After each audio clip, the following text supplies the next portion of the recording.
In the name of the Father, and of the Son, and of the Holy Spirit. Christ is risen. Indeed. Le Christ est ressuscité. Christos voskres. Christos anesti. Today is one of the most important Sundays of the entire liturgical year. And I say this because, first of all, it is a Sunday, and one could argue every Sunday is important, and argue very successfully. It's the first Sunday after Pascha, so it is a continuation of what we've just experienced over the past week. The gospel after Pascha would be a gospel that you and I would need to pay very close attention to. This, of course, for the people who ordered the lectionary, the readings, liturgical readings that we have, this gospel is placed here very deliberately. And of course, everyone who's gone through church school, catechism, Sunday school, knows all about St. Thomas, who has earned a reputation since the first century. Perhaps we have proof of the fact that he had a reputation even before the death and resurrection of the Lord, by virtue of the fact that the other apostles called him the twin. Now, when we hear that, we think, oh, that's very nice. You had someone who looked just like him. But didymos, in Greek, could also mean that he was doubled, literally doubled, which is what we mean by twin. But doubled could also mean that in one person you have two minds about things. And maybe that's why the apostles called him that. Maybe others called him that. We don't know how he got that name. In any case, he doubted. It's also true to say he made a complete and full confession of the Lord, my Lord and my God. He does both. So as we look at the gospel, we see that the Lord comes to his apostles after the resurrection, not just to prove the obvious, which is that if his body is not in the tomb, he is alive, but also to bring them into the resurrection life. The apostles understood after the resurrection, when they found the empty tomb, what the Lord was explaining to them, trying to explain to them before the crucifixion, that he would be crucified and would rise again. They hadn't grasped the full weight of it before the crucifixion and the resurrection. Now they did. But you know what? That is not enough. It is one thing to accept as fact that the Lord is risen from the dead. It's quite another, if I can put it this way, to catch up with him, to be where he is, to understand him, to enter into the life of the resurrection ourselves. Do we really think that the Lord would be raised only as an authentication of his previous preaching and ministry? Which of course it is. The Lord is raised as a manifestation of his defeat of death. It is, of course, the fulfillment of everything he said, but it is also the beginning of our own resurrection. So often people in the church do not grasp this. We are in a pandemic right now, and we are greatly restricted with regard to church attendance. But even when we are not greatly restricted, in North America anyway, not universally in the Orthodox Church, but in North America anyway, there is a sharp decline in the number of people in church in Canada and the United States on this Sunday, on one of the most important Sundays of the year, that addresses precisely the problem that people have not only outside of the church, but inside the church. I'm going to get to that in a minute, because St. Thomas is no atheist. And even before his encounter with the Lord in the Gospel, St. Thomas is miles ahead of the vast majority of people in our own society, and I'm sorry to say, of many people within the church too. So, this decline in the number of people that we experience in North America in the church indicates that there is a draw to come to the resurrection, which of course there would be, and we're delighted about that. But there is, I'll use the word, a failure. I try always to be more diplomatic, but I couldn't think of a diplomatic word that is still accurate. A failure to grasp the life of the resurrection, which doesn't mean that people don't believe in the Lord. I'm not saying that. I'm saying we haven't made the step to enter the life of the resurrection, which is what the Lord wants. You might ask, how do you know the Lord wants that? He didn't exactly say, I'm here so that you can enter into the life of the resurrection. Well, wait a moment. He wouldn't say it that way. This is the same Lord, same person, who taught in parables most of the time, and who on certain occasions privately explained the parables to his apostles. So, he doesn't teach like someone would teach in our own century by, introducing a PowerPoint and running people through the facts. Instead, he draws people into a reality. But this is more than a parable. This goes beyond any parable. Now, he draws the apostles into his own life. And incredibly, think about it for a moment. He's really raised. He has a body which is real, touchable. If it isn't touchable, this gospel is the cruelest of gospels, touchable.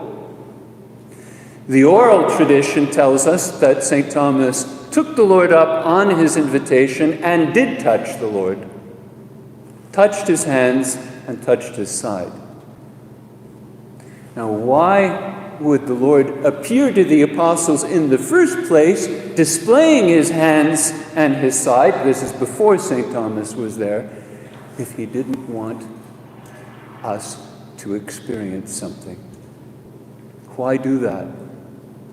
Why show the wounds? Well, we would say to demonstrate that it is well and truly him, not someone else. Well, of course it is well and truly him. But there is an invitation. There is an invitation. The Lord is drawing us into himself. And in this case, at the first appearance, it would seem, we're led to believe, that the apostles were astonished when they saw the Lord and saw the wounds, and that just seeing him was enough. They were transformed completely. They believed not only in the truth of the resurrection, but, and listen carefully, something happened to them.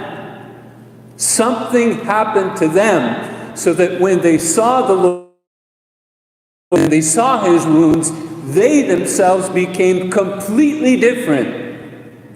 They entered his life. St. Thomas was not there.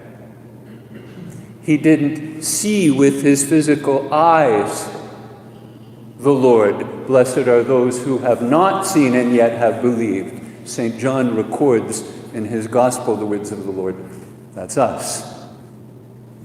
But when St. Thomas is there, he asks to touch, to see, and to know, to touch, to experience the wounds.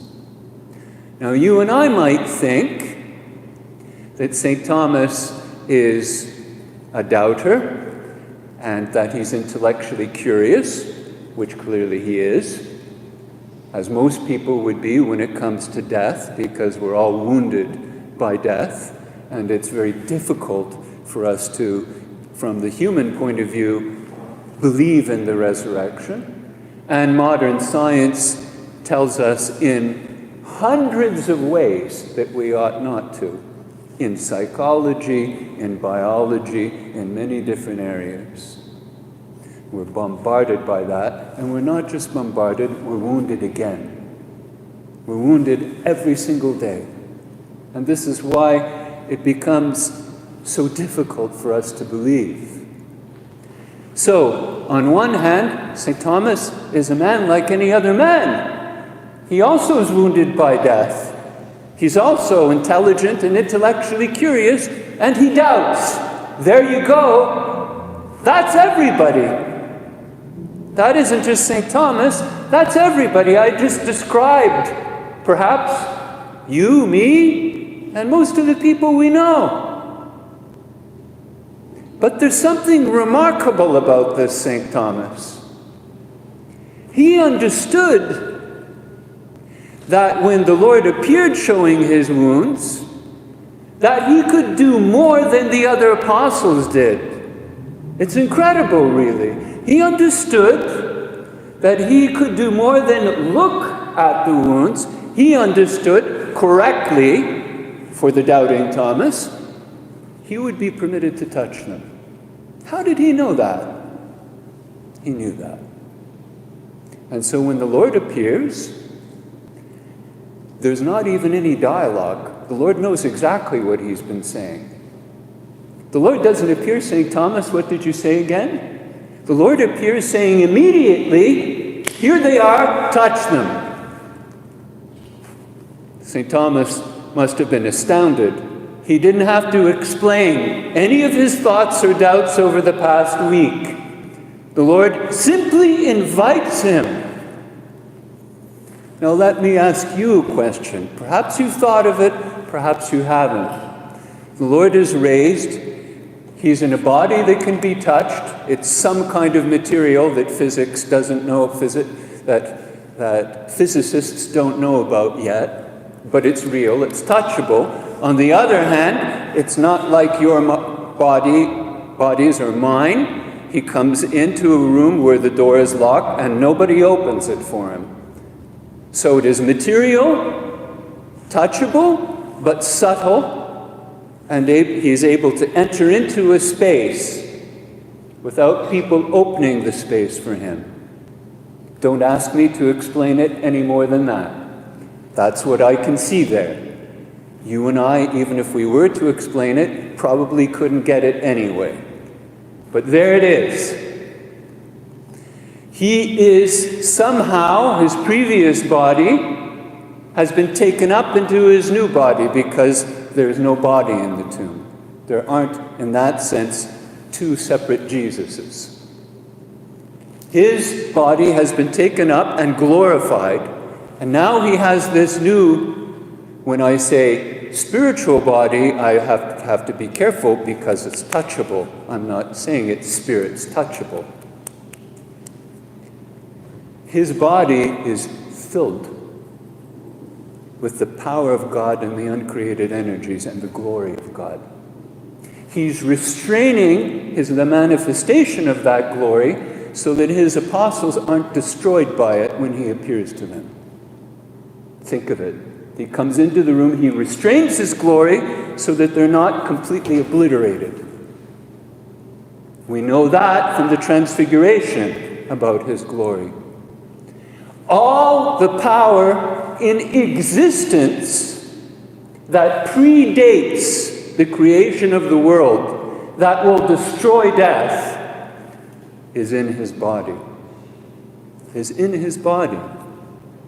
What do you think happens when a body that functions as a biological organism, in which we have cells that begin to die the second they are created, a body that carries mortality and the potential of illness, as you and I know only too well, comes into contact like that with a body in which there is all the power in all of creation to destroy death. St. Thomas, as his finger touches the Lord, becomes a completely different man. His body is flooded with the glory of the Lord, with the power of the resurrection. He's no longer simply intellectually curious, because in a flash he knows. He no longer has doubt, not because he's not a human being anymore, but because he is in full relationship to the Lord. He knows him. The Lord knows Thomas. There's no longer any room for doubt in such a situation. It would be a huge mistake to think that the gospel is only about St. Thomas setting the conditions for changing his opinion. As if he walked around all week saying, maybe he did. If this isn't going to happen, I'm not going to believe these are my conditions. Perhaps he said that. But this isn't a change of opinion. You don't change your opinion in a split second and say, my Lord and my God, just because your conditions were met, because otherwise you doubt again. The next time you see illness, tragedy, look around the world, you doubt again. St. Thomas was changed instantaneously for the rest of his life. He walked to Persia. Preaching the gospel. From there, he walked to India. He may have walked to China. We know he made it as far as India. Preaching the gospel all the way through Asia. And preaching the resurrection for his entire life. Because in 1 second, his mind, his soul, his body were flooded with the resurrection power of Christ. It's a very powerful thought. Now consider the fact that we read the gospel in church because the church is telling us you and I are lined up behind St. Thomas. That you and I are encountering exactly the same reality. That we also can be flooded with the resurrection power of God. That in our mortal bodies, with the decaying cells, these biological organisms are being filled and transformed as the Lord's was. So also those who follow him. And that is why he is called the first fruits of those who have fallen asleep. First fruits is a feast on the Jewish liturgical calendar in which you harvest the early grain with the expectation that the full crop is going to come. And that's exactly what the Lord's resurrection is. The early grain has been harvested. The large crop, the bumper crop of the resurrection is going to come. And there will be millions and billions of St. Thomases who previously were intellectually curious, doubtful, and wounded by death, who say, my Lord and my God.